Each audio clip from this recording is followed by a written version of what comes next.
Hello दोस्तों, Shiv classes में आपका स्वागत है। उम्मीद है आप सब खुश और मस्त होंगे हमेशा की तरह। आज मैं एक बहुत ही इम्पोर्टेंट टॉपिक जो लेकर आया हूँ वह है आपके सामने लॉर्ड कॉर्नवालिस। ओके, तो आज हम लॉर्ड कॉर्नवालिस के बारे में देखेंगे कि इनके द्वारा भारत में क्या सुधार क्या किए गए। लॉर्ड कॉर्नवालिस थे, यह पेशे से क्या थे, एक सैनिक थे। तो इन्होंने अमेरिका में अपनी कुछ सेवाएं दी थी। इसके बाद इनको वहाँ से इंडिया लाया गया। तो इंडिया में इन्होंने क्या काम किया जिसके कारण ये काफ़ी फेमस भी हुए। ठीक है, साथ ही इन्होंने बंगाल पर ये हम इसी क्रम में हम इनके बारे में जानने का प्रयास करेंगे। इन्होंने जो बंगाल में जो शासन किया और साथ ही इनके क्या क्या इनके द्वारा टाइम पीरियड में सुधार किए गए, रिफॉर्म्स किए गए, हम उनके बारे में भी जानने का प्रयास करेंगे। ओके, तो स्टार्ट करते हैं लॉर्ड कॉर्नवालिस का। तो इनका जो कॉर्नवालिस का जो हमारे यहाँ इंडिया में टाइम पीरियड था वह पहली बार जब इन्होंने आया था तो 1786 से 1793 तक इनका टाइम पीरियड था। इसके बाद इनका जो सेकंड टाइम पीरियड था वो 1805 तक रहा इंडिया में। ओके, तो अब इनके द्वारा क्या क्या काम किए गए, क्या क्या रिफॉर्म्स लाए गए, ठीक है, ब्रिटिश इंडिया के लिए, तो देखने का प्रयास करते हैं। साथ ही ये दोस्तों मैं आपको बता देता हूँ कि यह इतना इम्पोर्टेंट है कि हमेशा यहाँ से हमेशा क्वेश्चन पूछे जा रहे हो, चाहे हमारा फ्री ऑफ तो वनडे एग्जाम हो या हमारा यूपीएससी स्टेट पीसीएस का एग्जाम। तो जैसे कि जो लॉर्ड कॉर्नवालिस था उन्होंने न्याय व्यवस्था में जो सुधार किए तो वह दीवानी और फौजदारी से, दीवानी हमारे जो सिविल केसेस से रिलेटेड है और फौजदारी हमारा क्रिमिनल केसेस से। ओके, साथ ही 1793 में सूर्यास्त कानून, ठीक है, 1793 में 1793 में एक सूर्यास्त कानून इनके द्वारा लाया गया। ठीक है, तो सूर्यास्त कानून हमेशा एग्जाम में पूछा जाता है कि सूर्यास्त कानून को किसने लाया, किसने लॉन्च किया। तो कौन लॉन्च किया था? लॉर्ड कॉर्नवालिस ने लॉन्च किया था। कब लॉन्च किया था? 1793। ओके, तो इसमें क्या था? इसमें मुख्यतः था भूमि को विक्रय योग्य बना दिया गया। ठीक है, साथ में इसमें एक जमींदारी व्यवस्था भी लाई गई, स्तंभदारी, जो स्तंभदारी व्यवस्था के नाम से जाना जाता है। तो इसमें मुख्यतः जो इसमें इम्पोर्टेंट बात ये थी कि इसमें जो भूमि का स्वामी था, जो लैंड लॉर्ड था, वो इसके जमींदार थे।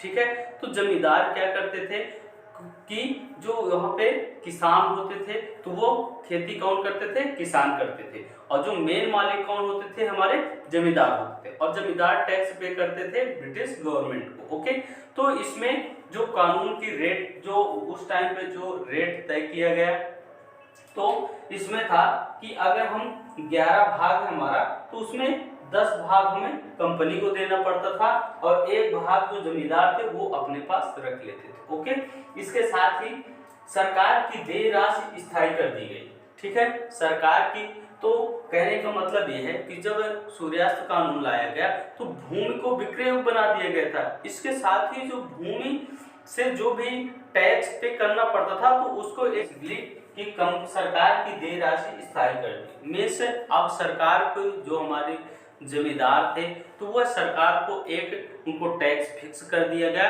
अब वो उतना टैक्स किसको पे करते थे? ब्रिटिश गवर्नमेंट को। इसके बाद जो एक भाग बचता था, एक भाग जो बचता था वह जमींदार अपने पास रख लेते थे।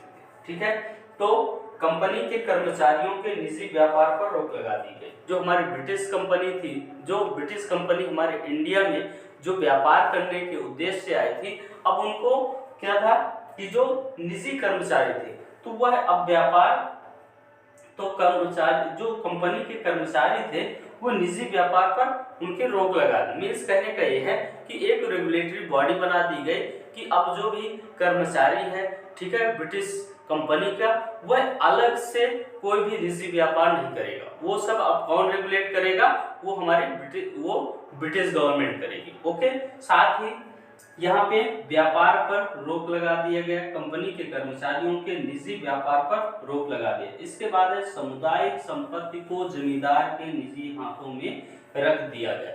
जो सामुदायिक संपत्ति थी, ठीक है, जो सामुदायिक संपत्ति उसको जमींदार के निजी हाथों में रख दिया गया। मीन्स अब वो उसके मालिक कौन हो गए? जमींदार हो गए। और जमींदार ही वो टैक्स किसको पे करते थे? ब्रिटिश गवर्नमेंट को। साथ ही 10/11 भाग कंपनी को दिया जाता था कि जैसे मैंने बताया कि जो सूर्यास्त कानून लाया गया तो जो जमींदार थे उन्हें भूमि का स्वामी माना गया, लैंडलॉर्ड माना गया, तो उससे जो टैक्स कलेक्शन होता था उसका 10/11 पार्ट किसको पे कर दिया जाता था, ब्रिटिश गवर्नमेंट को, साथ ही 1 पार्ट जो है 1 भाग जमींदार अपने पास रख लेते थे। ओके, इसके बाद जो स्थायी बंदोबस्त लाया गया 1793 में, ठीक है, तो 1793 में जो स्थायी बंदोबस्त और सूर्यास्त कानून, तो ये एक ही चीज है। ओके, तो इसमें था, तो ये अब यहाँ पे पूछा जाता है, क्वेश्चन जो पूछा जाता है कि जो स्थायी बंदोबस्त 1793 में लाया गया था तो इसमें सहयोग कौन किया था, तो कौन सहयोग किया था, एक जेम्स ग्रांट और जॉन शोर के सहयोग से कौन सा कानून लाया गया था, वह सूर्यास्त कानून था, स्थायी बंदोबस्त। Okay, permanent settlement. Okay,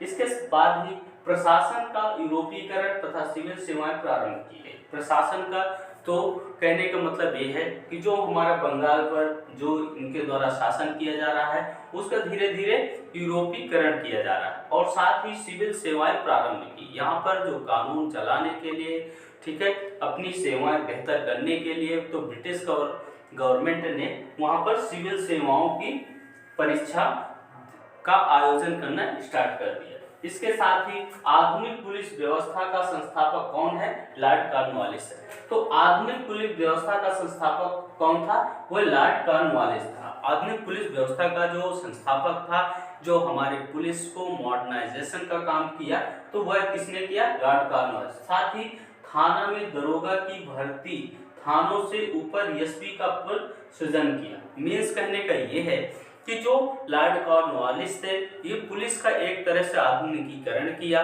modernisation किया।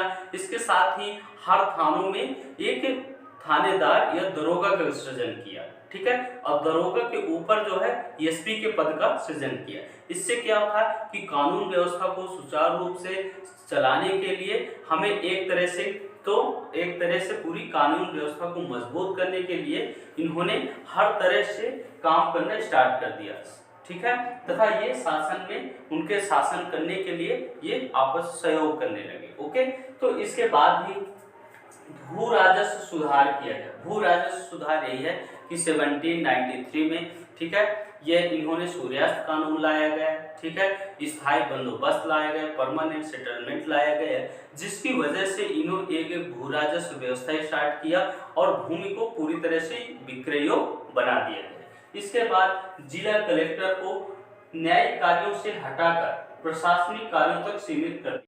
तो इसमें जो था जिला कलेक्टर को न्यायिक कार्यों से हटाकर प्रशासनिक कार्यों तक सीमित कर दिया गया। मीन्स ये है कि जो अभी तक जिला कलेक्टर दीवानी और फौजदारी मामले दोनों देख रहे थे, तो अब इसमें जिला कलेक्टर को पूरी तरह से सिविल कार्यों के लिए प्रशासनिक कार्यों तक सीमित कर दिया गया, ठीक है, एक लिमिट कर दी कि आप अब केवल सिविल मामले को ही देख सकते हैं, ठीक है। इसके बाद इन्होंने जो काम किया वह 1793 में कॉर्नवालिस कोड लागू किया। शक्ति का पूरी तरह से पृथक्करण कर दिया गया, ठीक है।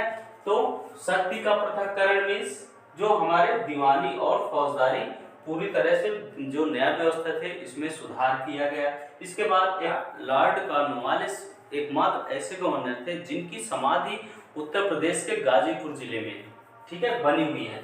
इसके साथ ही गाजीपुर जिले उत्तर प्रदेश में इनकी समाधि है। श्रीरंगपट्टनम की संधि टीपू सुल्तान के द्वारा की गई, जो तृतीय आंग्ल मैसूर युद्ध के टाइम पे हैदर अली और टीपू सुल्तान, तो उस टाइम पे टीपू सुल्तान थे, तो जो श्रीरंगपट्टनम की संधि की गई वह किसके टाइम पे की गई, टीपू सुल्तान के समय, और किसके बीच में, लॉर्ड कॉर्नवालिस के बीच में। ओके, तो न्याय व्यवस्था में सुधार, दीवानी और फौजदारी, तो मैंने इसको पूरी तरह से एक्सप्लेन करने का प्रयास किया, पूरी तरह से एक्सप्लेन करने का मैंने प्रयास किया। और साथ ही आपको जो भी इससे रिलेटेड डाउट है तो आप कमेंट बॉक्स में कमेंट कर सकते हैं, और वीडियो को ज़्यादा से ज़्यादा आपको शेयर करना है, ठीक है। तो और ये बहुत ही इम्पोर्टेंट है किसी भी एग्ज़ाम के लिए, चाहे हमारा वनडे एग्ज़ाम हो या फिर यूपीएससी एग्ज़ाम से लेकर कोई भी स्टेट विषय, सभी के लिए बहुत इम्पोर्टेंट है। हमेशा इससे हमेशा क्वेश्चन पूछे जा रहे हैं, ठीक है। तो इसी में हमने पूरी तरह से बताने का प्रयास किया, ठीक है। तो आपको इसको ज़्यादा से ज़्यादा लाइक और सब्सक्राइब करना है और हम मिलते हैं आपसे नेक्स्ट क्लास में। Thank you. ओके, जय हिंद।